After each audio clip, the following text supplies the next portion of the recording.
तो विश्वास हांव सार्थक करून दाखयताले आणि उरला जे कितें टर्म मेळिल्ले आसा त्या टर्मान जाता तितले एडमिनिस्ट्रेटिव्ह रिफॉर्म हाडपाचे, तशेंच पंचायत आमचे जिल्हा पंचायत भवन करपाचो प्रयत्न करपाक, जागो आयडेंटिफाय करपाक आमी प्रयत्न करताले।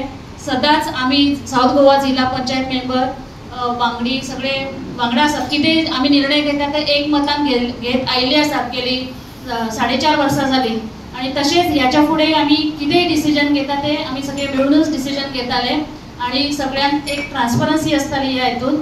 सो जाता तितले एडमिनिस्ट्रेटिव्ह रिफॉर्मेशन हाडपाचो हांव प्रयत्न करता, हांव हाडपाचो प्रयत्न करताले जाता तितले बेगीन, कित्याक आमचो लास्ट टर्म आयलो आसा, लास्ट 2-3 म्हयनेच उरलेले आसा। सो जाता तितले फास्ट काम करून घेवप आणि सेकंड म्हटल्यार आमचे जिल्हा भवन जे आमचे पयलीं आमी जे रिझोल्युशन घेतलेले, सो ती जागो आयडेंटिफाय करून जाता तितले गव्हर्मेंटा कडेन तो प्रपोजल मांडप, हे माझे मेन पयली इंटेन्शन आसतालें। आणि इतले वर्सां जशी कामां जायत आयिल्ली आसा त्याच्यावरय मातशें फास्ट करपाक प्रयत्न करता। एडमिनिस्ट्रेशन रिफॉर्म्स कितें म्हटल्यार थोडे कडेन जेन्ना कितें तरी अडचणी येतात, मागीर कोण ना म्हणत एक फायली पास जावपाक मातशें केन्ना केन्ना डिले जाता, सो ते कित्याक लागून जाता, सो ते फॉलोअप करतालें हांव।